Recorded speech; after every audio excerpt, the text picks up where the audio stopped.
Hey Busters, welcome back to another Digimon card game video. Today, I'll be going over the blue faction decks that are being run in tournaments currently. Surprisingly, there are currently two types of different blue decks that are being run. Ulforce Digimon decks and Omega Blue decks, with some decks that are a fusion of the two. Starting with Omega Blue, it runs the same way as Omega Red does, focusing on bringing out Omegamon ASAP, but swarms the field with Digimon to get in the necessary security checks, as opposed to Red just needing one Digimon to hit hard. But, just a note, due to the high prices of Booster Set 1 and promo cards, there are quite a few variations to this deck, with replacement cards changing how it runs slightly. Early game, you'll be focusing on trying to draw into your key cards, while steadily evolving your way up. While giving your opponent up to 7 memory first turn may seem to be a terrible option as a first card, fielding Zudomon first turn isn't as bad as you might think. Reason being, playing Zudomon for its 7 play cost lets you draw 2, hoping you cycle through your deck to draw into key cards. Not just that, as it will be the first few turns, the opponent is limited to their initial hand, a bad starting hand, and that 7 memory cost doesn't set you back much, especially if they are forced to spend it on high-level Digimon instead of evolving. If you manage to draw a level 6 and Monzaimon, you'll be willing to give your opponent the extra memory to field Monzaimon too, as you'll be able to get a level 6 up and running before your opponent can draw through their deck for the right cards. If you aren't able to draw into your level 5s, Leomon and Gomamons are your other early game attacking options, with Leomon's effect of giving +2 memory and Gomamon giving 1 when it's destroyed. You'll still end up positive. Doubly so if it manages to survive, as now the opponent has to decide between losing memory to destroy it or leave it alone, letting you get in another attack. By mid-game, you should have managed to draw into a level 6 or Omegamon by now, either through evolution draws or Digimon effects. Hopefully by now, you'll manage to sneak some sneak attacks in. Here, you'll be trying to get your Omegamon out, as well as utilizing level 6s for attacks. Specifically, you'll be wanting to use Metal Garurumon's effect to field Garurumon to make Metal Garurumon active again for another attack and make it untargetable by attacks, or Gabumons to draw more cards, as well as throw away attacks for next turn. By late game, Omegamon will be your ace to get in those final attacks, as well as your removal card against the opponent's ace Digimon. For the key cards in Omegamon Blue decks, we run 4 copies of Omegamon, boasting the highest DP in the game, destruction of all opponent Digimon with a selected name, as well as being able to activate itself after its first attack. It's quite obvious why Omegamon is so good. Just to note, it does have a 6 evo cost, meaning more often than not, your turn will end right after evolving it and resolving its evolution effect. Generally, people will evolve after having attacked. For our level 6s, people run between 3 to 4 copies of Plesiomon for its high DP beat stick power, as well as low evo cost. The other level 6 option is Booster 1 Metal Garurumon. Unlike Plesiomon, Metal Garurumon will be properly evolved from a level 2 or level 3. Reason being, its effect for playing one of its level 4 or lower evolution origins brings huge benefits. This effect will net you a free Digimon to attack with next turn, as well as any when played effects they have, or, if they're a blocker, a great option to have. As for level 5s, while there are a few variants, again due to card pricing, a staple all Omega Blues uses is Monzaimon, the blue equivalent of Groundramon for Omegamon Red decks, a level 5 vanilla Digimon used solely for its cheap play cost of 5. Monzaimon is used to jumpstart your Omegamon by starting it at level 5, while setting you back at most only 5 memory, which is what an average level 4 would cost to play. All Omegamon Blue decks run 4. The other level 5s aren't all that important, but if price is no problem, which it probably isn't if you're running 4 copies of Omegamon, Zudomon is an incredibly strong card that was sorely undervalued when Booster Set 1 first released.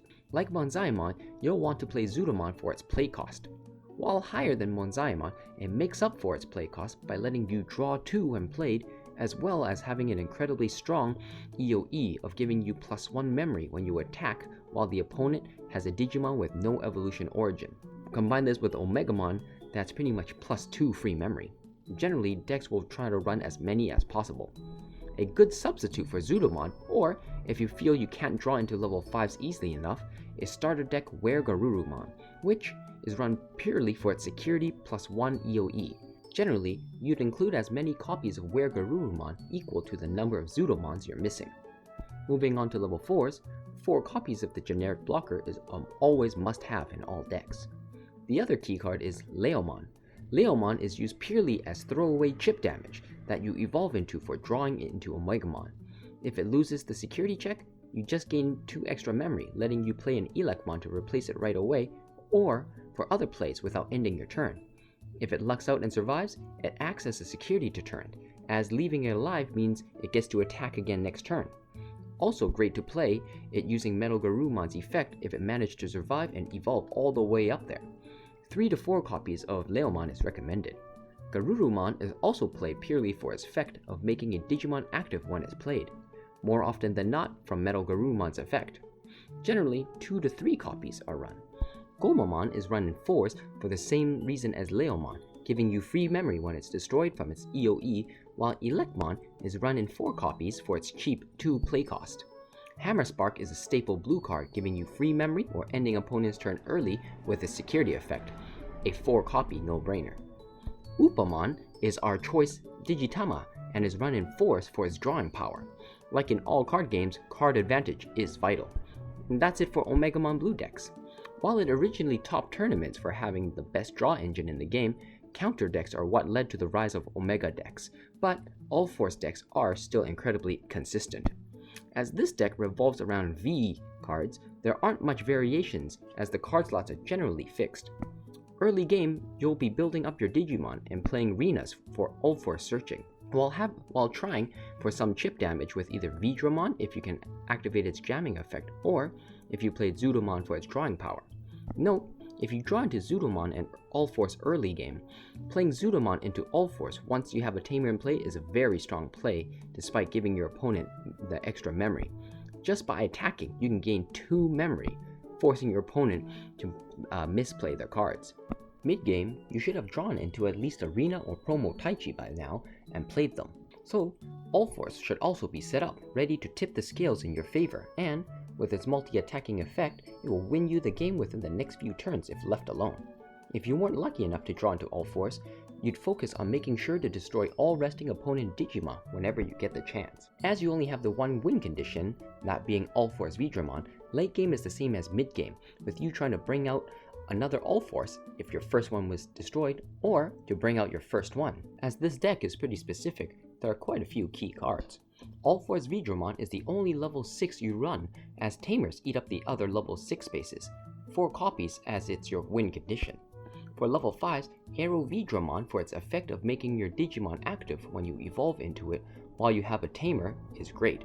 This allows you to attack with your Digimon, then activate itself, making it untargetable for attacks. You run 4 copies of this as Rina is able to search this out. The other level 5 spot, like Omega Blue, is split between Monzaimons for its cheap cost and Zudomons for its draw engine. Between the two, Zudomon is vastly superior as its EOE works insanely well with Ulforce Vidramon's effect, which basically gives you 1 memory every time Ulforce attacks if the opponent has a Digimon with no evolution origins. That means you gain a minimum of 2 memory per turn if you attack with Ulforce, plus an extra 1 more memory for each Tamer you have to combo with Ulforce. For level 4s, besides the 4 copies of Grismon for blocking, the remaining slots are generally reserved for Vidramons. As there are 3 variants, your priority would be Booster Set 2 Vidramon, Secret Rare Vidramon, and finally Promo Vidramon. Secret Rare Vidramon is run for its ability to attack twice. While it has a 50-50 chance of surviving the initial security check, it's great for mid-game, late games if you need that final push or if you couldn't draw into Ulforce Vidramon fast enough and can't set it up. Booster Set Vidramon is run for its great jamming effect, allowing for safe security checks. Promo Vidramon is run generally because it's a Vidramon, making your Promo Taichi draw engine a bit more consistent. However, with Secret Rare Vidramon costing around 3,000 yen a copy, Promo Vidramon is much cheaper to obtain.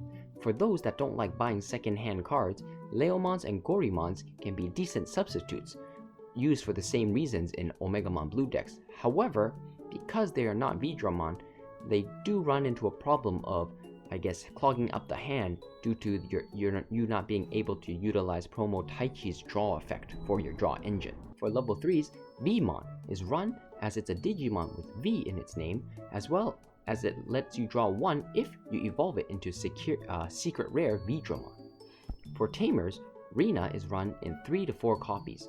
She is your Veedramon search engine, allowing you to search out your key cards, specifically Ulforce Veedramon as your priority card. Promo Taichi is also run in 3 to 4 copies for his draw engine potential. However, you wouldn't run 4 copies of Taichi and 4 copies of Rina, as you'd want to mix between the two depending on your playstyle, but you would generally limit yourself to about 6 to 7 copies of tamers per deck, as too many does clog it up. Finally, 4 copies of Hammer Spark, no questions asked.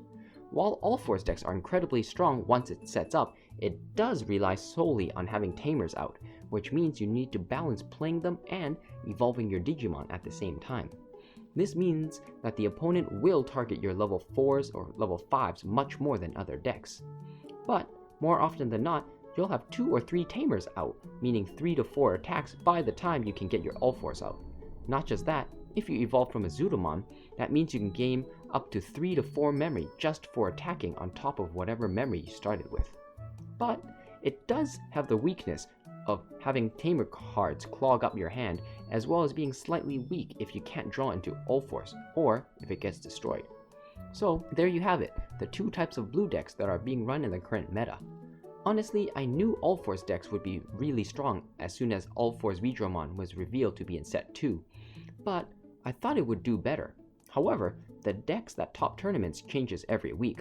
While the first few weeks Purple was dead last, in recent days it's been topping tournaments, as it's a counter to the recent Omega-Mon deck trend, with its ability to hit fast while recycling its blockers non-stop through PMon's effect.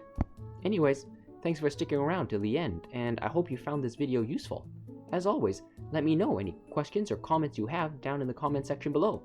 This is Buster-kun, off to buy an angelfish.